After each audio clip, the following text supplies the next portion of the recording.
I and I want know. her to Of introduce course, I have herself. a sole So, proprietor sister, you can introduce small yourself. business that I claim every year. And peace. This is Amana Yahawada, Okay, and of course, her husband. the wife of Tazaryach Huh? Yahawada of ISEPK. He informed me about, he had a child on the way.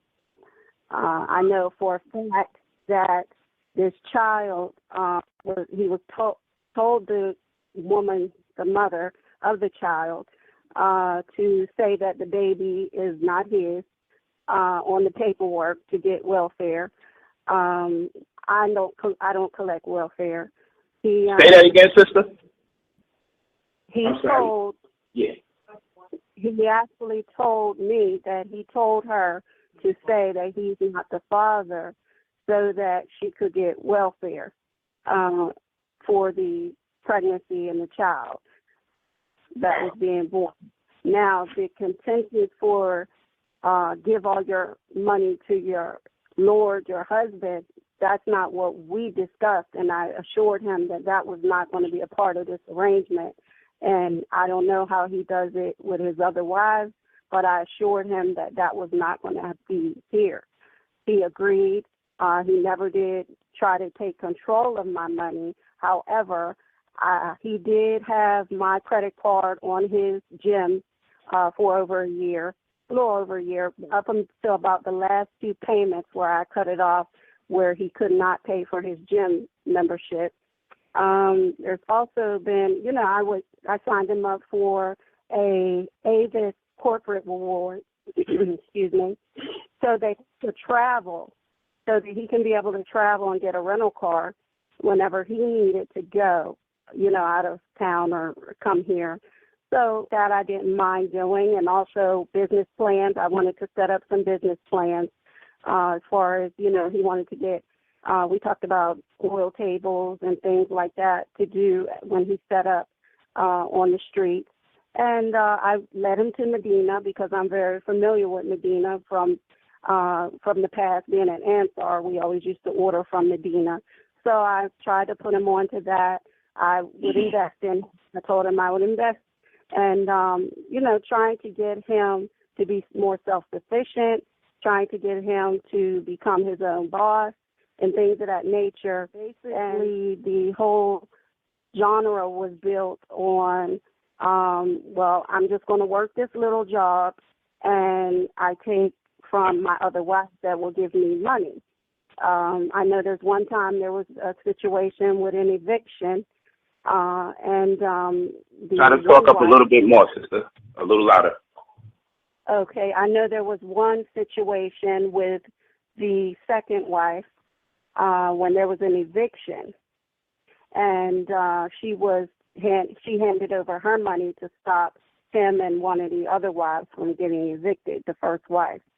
So this woman was only receiving a disability check from a special needs child that she had just had. So this was, basically what he was doing.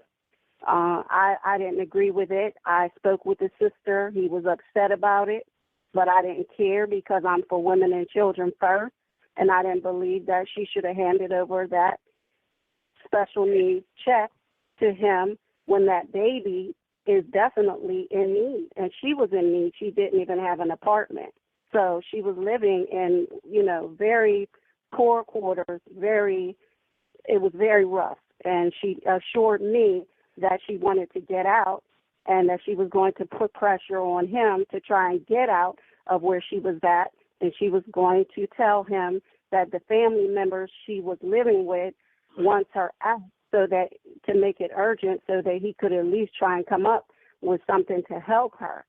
The situation was very, very desolate.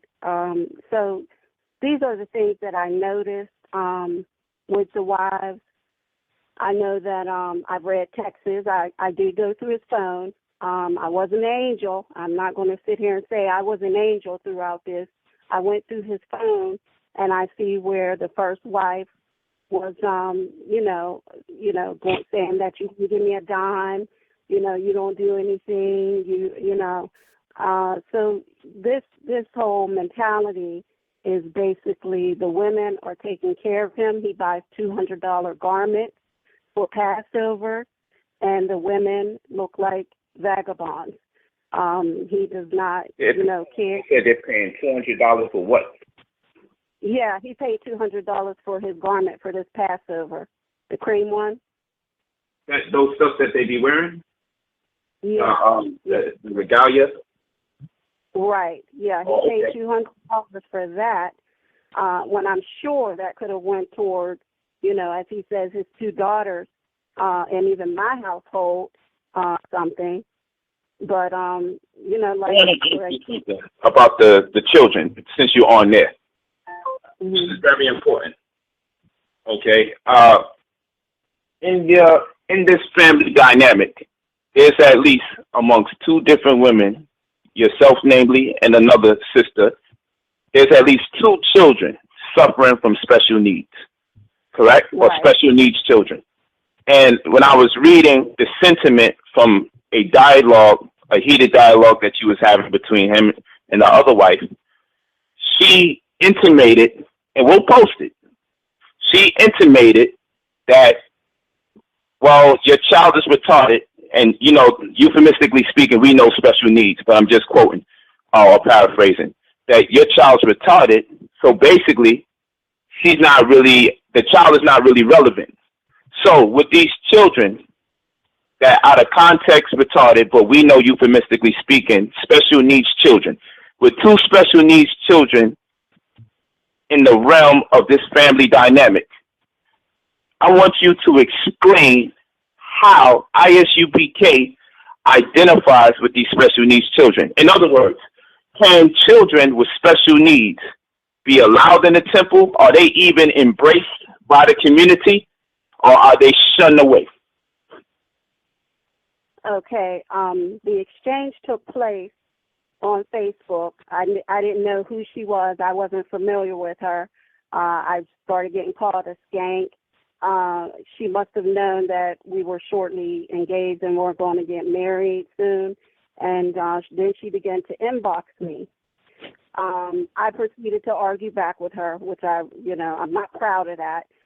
We went back and forth, and I told her she was jealous because he was having a baby by the second wife, and that she was jealous, and she needed to get herself together. I sent you all those transcripts, so you have all of the proof that where she proceeded to say, I didn't know retards counted as a baby, because we knew that his child was going to be special needs. She proceeded to say, I know all about the sick little baby. And what I was told was that the children with special needs cannot be amongst the congregation because you don't want to be with them and breed more. So children with special needs were not allowed in the congregation. Say that whole part again, and say it loud. Say it clear enough so they can hear you. That children with special needs were not allowed in the congregation, in congregated areas, because they don't want to breed more of those children with special needs. And I found that very disturbing because that was his own child.